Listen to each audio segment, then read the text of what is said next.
అందరికీ నమస్కారం. ఇప్పుడు జాతీయ విద్యా విధానం మీద ప్రతి ఒక్కరూ డిస్కస్ చేస్తున్నారు. విద్యా విధానాన్ని మార్చాలి అని. నిజమే, మార్చాల్సినటువంటి అవసరం వచ్చింది, మార్చాలి. కానీ ఎలా మార్చాలనే దాని మీద సరైనటువంటి అవగాహన ఎవరికీ లేదు. దీనికి సంబంధించి నేను ఒక 5-6 ఎపిసోడ్లు చేయాలనుకుంటున్నాను. అయితే ముందుగా మాతృభాషలో విద్యా విధానం అవసరమని చాలామంది వాదిస్తూ ఉన్నారు. దీనికి సంబంధించినటువంటి కొన్ని క్లారిఫికేషన్స్ ఇవ్వాలనేది నా ఆలోచన. మాతృభాషలో విద్యను బోధిస్తే చాలా బాగా అర్థమవుతుంది అనేది అందరికీ తెలిసిందే. ఇది నిజం కూడా. కానీ భారతదేశంలో అలాంటి పరిస్థితులు కనిపించడం లేదు. ఎందుకు కనిపించట్లేదంటే, మాతృభాషలో విద్యా విధానంలో కానీ బోధన చేస్తే ఆ బోధన ఎంతమందికి ఏ రాష్ట్రాలకు ఉపయోగపడుతుంది అనేది క్వశ్చన్ మార్క్. ఇప్పుడు ఎందుకు క్వశ్చన్ మార్క్ అంటే, చాలా మంది భాష అభిమానం ఉంటుంది. తెలుగు భాష అంటే నాకు కూడా అభిమానం. నేను తెలుగు చాలా చక్కగా అద్భుతంగా మాట్లాడతాను. ఇంగ్లీష్ పదాలు చాలా తగ్గించి మాట్లాడతాను. నాకు కూడా తెలుగు భాష అంటే అభిమానం. కానీ ఎంత భాష అభిమానం ఉన్నా నా పిల్లలు మాత్రం నేను ఇంగ్లీష్ మీడియంలో చదవాలనుకుంటాను. ఎందుకు చదవాలనుకుంటానంటే, విద్య ఎందుకు అనేది చాలా మంది వేస్తున్నటువంటి క్వశ్చన్. విద్య ఎందుకంటే ఉపాధి కోసమే, అందులో ఇంకే డౌటు లేదు. ఎందుకు చదువుకుంటారంటే, కొంచెం మంచిగా తినడానికి, మంచిగా బట్టలు కట్టుకోవడానికి, ఒక మంచి ఉద్యోగం, మంచి వ్యాపారం చేసుకోవడానికి. మరి మంచి ఉద్యోగం, మంచి వ్యాపారం చేయాలంటే తెలుగు భాష సరిపోతుందంటే ఖచ్చితంగా సరిపోదు. 105 దేశాల్లో మాతృభాషలోనే విద్యా విధానం ఉంది. 105 దేశాల్లో మాతృభాషలోనే బోధిస్తున్నారని చాలా మంది ఆర్గ్యుమెంట్ చేస్తూ ఉన్నారు. నిజమే, కానీ ఎలాంటి దేశాలంటే పోలాండ్, హాలాండ్, ఫిన్లాండ్ ఇలాంటి దేశాలు. ఆ దేశం మొత్తం మీద ఒకటే భాష ఉంటుంది, లేకపోతే 2 భాషలు ఉంటాయి. అక్కడ జరిగే పోటీ పరీక్షలు కూడా మాతృభాషలోనే పెడతారు. అందువల్ల 105 దేశాల్లో కాదు, 150 దేశాల్లో మాతృభాషలో విద్యా బోధన పెట్టినా అది ముందుకు వెళ్తుంది. ఇప్పుడు చైనా లాంటి పెద్ద దేశంలో మాతృభాషలోనే విద్యా బోధన చేస్తున్నారు. కానీ అక్కడ 2-3 భాషలే ఉన్నాయి. లోకల్ చైనా భాష ఒకటి ఉంది, ఇంకో 2-3 భాషలు ఉన్నాయి అంతే. ఈ 2-3 భాషల్లోనే ఎగ్జామ్స్ పెడతారు అక్కడ. కానీ భారతదేశంలో అలా లేదు పరిస్థితి. భారతదేశంలో దాదాపు 2000 భాషలు ఉన్నాయి. ప్రముఖమైన భాషలే 150 భాషలు ఉన్నాయి. 140 భాషలు ప్రముఖమైన భాషలు ఉన్నాయి. సో ఈ ఎన్ని భాషల్ని మేనేజ్ చేయాలంటే సెంట్రల్ లెవెల్లో కష్టం. కాబట్టి మన మీద బ్రిటిష్ ఇంపాక్ట్ చాలా ఎక్కువ ఉంది. కాబట్టి బ్రిటిషర్స్ మనల్ని దాదాపు 200 సంవత్సరాలు పరిపాలించారు. కాబట్టి కామన్ లాంగ్వేజ్గా ఇంగ్లీష్ డెవలప్ అయింది. భారతదేశం మొత్తానికి కామన్ లాంగ్వేజ్గా ఇంగ్లీష్ డెవలప్ అయింది. ఇంకా చెప్పాలంటే నాగాలాండ్ లాంటి రాష్ట్రాలు లోకల్ లాంగ్వేజ్ ఇంగ్లీషే. సో ఇప్పుడు అన్ని రాష్ట్రాలు అర్థం చేసుకునే భాష ఇంగ్లీష్ మాత్రం కామన్గా ఉంది. ఎందుకంటే ఇప్పుడు మనకి వైద్యం ఉంది, మెడికల్ సీట్ రాస్తారు, ఇంగ్లీష్లో రాస్తారు. డాక్టర్ ఇంగ్లీష్లోనే రాస్తాడు. లా బుక్స్ ఉన్నాయి, ఇంగ్లీష్లోనే ఉన్నాయి. అదేవిధంగా ఇంజనీరింగ్ ఉంది, ఇంగ్లీష్లోనే ఉంది. ఇలాగ సాఫ్ట్వేర్ ఉంది, ఇంగ్లీష్లోనే ఉంది. అంటే సాఫ్ట్వేర్ కంపెనీలు ఉద్యోగం చేయాలంటే ఇంగ్లీష్ కంపల్సరీ రావాలి. ఒక లాయర్ అవ్వాలని కంపల్సరీ ఇంగ్లీష్ రావాలి.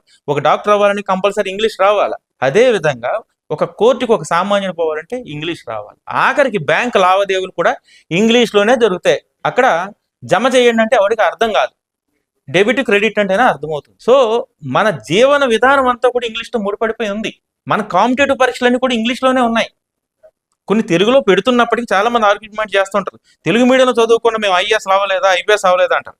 కానీ 1970-80 నాటి విద్యా విధానం వేరు, అప్పుడున్నటువంటి కాంపిటీషన్ లెవెల్స్ వేరు, ఇప్పుడున్న కాంపిటేటివ్ లెవెల్స్ వేరు. ఇప్పుడున్న కాంపిటేటివ్ లెవెల్స్ అన్నీ ఇంగ్లీష్ మీడియంతో ముడిపడి ఉన్నాయి. ఇప్పుడు కాంపిటేటివ్ ఎగ్జామ్కి వెళ్ళాలంటే తెలుగు మీడియంలో ప్రచురితమైనటువంటి పుస్తకాలు మాత్రమే ప్రిపేర్ అయ్యి వెళ్తే సరిపోదు. మనకి మ్యాక్సిమం బుక్స్ అన్నీ కూడా ఇంగ్లీష్లో ఉన్నాయి, ఇంగ్లీష్ మీడియంలో ఉన్నాయి. కాబట్టి అందరూ ఇంగ్లీష్ మీడియంని ఖచ్చితంగా చదువుకోవాల్సినటువంటి అవసరం ఏర్పడిపోయింది కాంపిటేటివ్ పరీక్షలకు వెళ్ళాలంటే. లేదు నేను మా ఇంట్లో ఉండి నా వ్యవసాయం చేసుకుంటాను అనుకుంటే ఖచ్చితంగా మీరు తెలుగు మీడియం చదవచ్చు. తెలుగు మీడియంలో హ్యాపీగా ఒక 10వ తరగతి ఇంటర్మీడియట్ డిగ్రీ కంప్లీట్ చేసుకుని మన ఊళ్ళో ఏదో చిన్న ఉద్యోగం చూసుకుని వెళ్ళిపోవచ్చు. కానీ ఒక ఉన్నతమైన ఉద్యోగానికి వెళ్ళాలంటే, లేదు ఇతర దేశాలకు వెళ్ళాలంటే, లేదు ఉపాధిలో కొంచెం గ్రాండియర్గా వెళ్ళాలంటే ఖచ్చితంగా ఇంగ్లీష్ మీడియంలోనే చదవాల్సినటువంటి అవసరం ఉంది. ఇప్పుడు చెప్తున్నటువంటి సోకాల్డ్ భాషాభిమానులందరూ కూడా తెలుగు మీడియం చాలా గొప్పది, తెలుగు మీడియంలోనే చదువుకోవాలని ఇంగ్లీష్లో వాదిస్తూ ఉంటారు. ఎందుకంటే వాళ్ళకి ఆల్రెడీ ఇంగ్లీష్ వచ్చు కాబట్టి. కానీ ఇంగ్లీష్ అని చాలా మంది దిగువ మధ్య తరగతి కుటుంబాలన్నీ కూడా ఇంగ్లీష్ మీడియంలో చదువుకోవాలని ప్రయత్నం చేస్తుంటారు. వీళ్ళని తెలుగులో ఆర్గ్యుమెంట్ చేస్తుంటారు. నేను స్వయంగా చూసినటువంటి నాతో సహా చాలా మంది ఇంగ్లీష్ ఫ్లూయెంట్గా రాక చాలా ఉన్నతమైనటువంటి పదవులు కోల్పోయిన వాళ్ళు చాలా మంది ఉన్నారు. ఉన్నతమైనటువంటి ఉద్యోగాలు కోల్పోయిన వాళ్ళు చాలా మంది ఉన్నారు. ఉన్నతమైనటువంటి ప్రాంతాలకు వెళ్ళలేక, అక్కడ మాట్లాడలేక, ఆ సబ్జెక్ట్ అర్థం కాక వదిలేసిన వాళ్ళు చాలా మంది ఉన్నారు. ఇంగ్లీష్ రాకపోవడం వల్ల చాలా మంది కాంపిటేటివ్ పరీక్షలో వెనకబడిపోయిన వాళ్ళు చాలా మంది ఉన్నారు పల్లెటూళ్ళలో చూస్తే. కాబట్టి నా సూచన ఏంటంటే, ఇంగ్లీష్ మీడియం అనేది చాలా కంపల్సరీగా చేయాలి. తెలుగు మీడియం అనేది ఐచ్ఛికం చేయాలి. ఎవరైనా అవసరమైతే చదువుకుంటారు. అంటే ఇంగ్లీష్ మీడియం వల్ల తెలుగు భాష పోతుంది, తెలుగు మాట్లాడకుండా పోతారు అనేది కొంతమంది ఆర్గ్యుమెంట్ చేస్తూ ఉన్నారు. ఈ ఆర్గ్యుమెంట్లో అసలు వాస్తవం లేదు. ఎందుకంటే చదువుకున్నవాడు లేదా చదువుకోలేని వాడు వల్ల మాతృభాష పోదు. చదువుకుంటే మాతృభాష పోతుందని ఎవరు అనుకోవద్దు. ఫర్ ఎగ్జాంపుల్, మా తల్లిదండ్రులు కానీ మా తాతలు కానీ అసలు చదువుకోలేదు, వాళ్ళు తెలుగు బ్రహ్మాండంగా మాట్లాడుతున్నారు. ఎందుకంటే మాతృభాష అనేది పుట్టుకతో వచ్చేది, దాన్ని ఎవడు చంపేలేడు.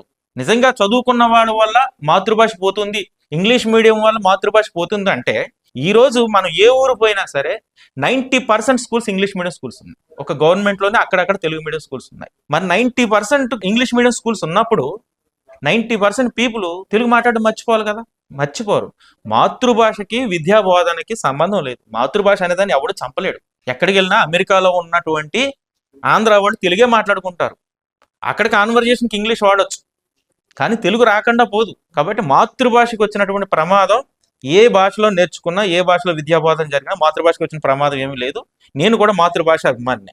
ఇప్పుడున్నటువంటి మన జనరేషన్ కానీ నెక్స్ట్ జనరేషన్ పిల్లలు కానీ ఉన్నతమైనటువంటి సైంటిస్టులు అవ్వాలను, ఉన్నతమైనటువంటి న్యాయవాదులు అవ్వాలను, ఉన్నతమైనటువంటి వైద్యులు అవ్వాలను, సాఫ్ట్వేర్ ఉద్యోగులు అవ్వాలని, ఏదన్నా వ్యాపార రంగంలో, రియల్ ఎస్టేట్ రంగంలో ఉన్నతమైనటువంటి స్థాయికి చేరుకోవాలంటే కంపల్సరీ ఇంగ్లీష్ రావాలి. ఆ ఇంగ్లీష్ మీడియంలో కూడా ఒక తెలుగు అనేది ఒక సబ్జెక్ట్ ఉంటుంది. కాబట్టి తెలుగు రాయడం వస్తుంది, తెలుగు మాట్లాడడం వస్తే చాలు. అలాగే ఇంగ్లీష్ మాత్రం ఫ్లూయెంట్గా రావాల్సినటువంటి అవసరం ప్రస్తుతం ఉన్నటువంటి మన ఉపాధి అవకాశాల్లోనూ మన జీవన విధానంలోనూ భారతదేశంలో ఇంగ్లీష్ అంతర్భాగం అయిపోయింది. నా సూచన ఏంటంటే, మీరు ఎంత తిట్టుకున్నా మీ పిల్లల్ని, మా పిల్లల్ని అందరినీ కూడా ఇంగ్లీష్ మీడియం చదివించాలి. చదివించడం వల్ల వాళ్ళు ఉన్నత స్థాయికి, ఆర్థికంగా ఉన్నత స్థాయికి వెళ్ళడానికి అవకాశం ఉంది. లేదు మా పిల్లలకి అంత అవసరం లేదు, ఉన్నత స్థాయికి వెళ్ళాల్సిన అవసరం లేదంటే వేద పాఠశాలలో జాయిన్ చేసుకుందాం, హ్యాపీగా తెలుగు సంస్కృతం నేర్పుదాం, ఒక తెలుగు గవర్నమెంట్ స్కూల్లో వేద్దాం, కొన్నాళ్ళు చదువుకొని ఏదో ఒక ఉన్నంతలో చిన్న ఉపాధి అవకాశాలు. నేను రెండింటికి వ్యతిరేకం కాదు, కానీ ఉన్నతంగా వెళ్ళాలి అంటే, ఉన్నతమైనటువంటి మేధావులతో మాట్లాడాలంటే, ఇతర రాష్ట్రాలకు వెళ్ళి మాట్లాడాలంటే, ఇతర దేశాలు వెళ్ళి సెటిల్ అవ్వాలంటే ఖచ్చితంగా ఇంగ్లీష్ మీడియాన్ని బాగా ప్రమోట్ చేయాలి. ఆ ఇంగ్లీష్ మీడియం కూడా 5వ తరగతి నుంచే కాకుండా 1వ తరగతి నుంచి అన్ని పదాలు, వొకాబులరీలోను, గ్రామరు అన్ని అర్థమయ్యే విధంగా కరికులాన్ని మార్పులు చేయాల్సినటువంటి అవసరం నూతన విద్యా విధానం మీద ఉంది. ఆ దిశగా అడుగులు వేసి నూతన విద్యా విధానం రూపొందించాల్సినటువంటి అవసరం ఉంది. ఇది ఈనాటి అంటే మాతృభాషకు సంబంధించినటువంటి అభిప్రాయం. ఇక కరికులం ఎలా ఉండాలి, ఇంగ్లీష్ ఎలా ఉండాలనే దాని మీద, తెలుగు ఎలా ఉండాలనే దాని మీద మరికొన్ని ఎపిసోడ్స్లో నేను చెప్తాను. Thank you. విజయవాడ కేంద్రంగా ఆంధ్రప్రదేశ్ లోని ప్రతి పార్లమెంట్ పరిధిలో కాపునాడు ఫౌండేషన్ ఆధ్వర్యంలో విద్యార్థులకు వేరువేరుగా కీర్తిశేషులు మిరియాల వెంకట్రావు స్మారక విద్యాగృహాలు అంటే కాపు విద్యాభవన్ల ఏర్పాటు జరగనుంది. 5వ తరగతిలో ఆర్థిక ఇబ్బందుల వల్ల చదువు ఆపేసిన పేద కాపు కుటుంబంలోని బాలబాలికలను గుర్తించి కాపు విద్యాభవన్లో చేర్పించి వారిని ఉన్నత విద్యావంతులుగా తీర్చిదిద్దే బృహత్ సంకల్పంతో కాపునాడు ఫౌండేషన్ ఈ విద్యా ఉద్యమాన్ని మొదలుపెట్టింది. మన సామాజిక వర్గ భవిష్యత్ తరాల్ని విద్యార్థులుగా తీర్చిదిద్దేందుకు మీరు ఈ ఉద్యమంలో పాలు పంచుకోండి. కాపు విద్యాభవన్ ని సందర్శించి తగిన సూచనలు, సలహాలను తెలియచేయండి. యావత్ కాపు సమాజానికి కాపునాడు ఫౌండేషన్ తరఫున ఇదే మా ఆహ్వానం. Please subscribe our channel.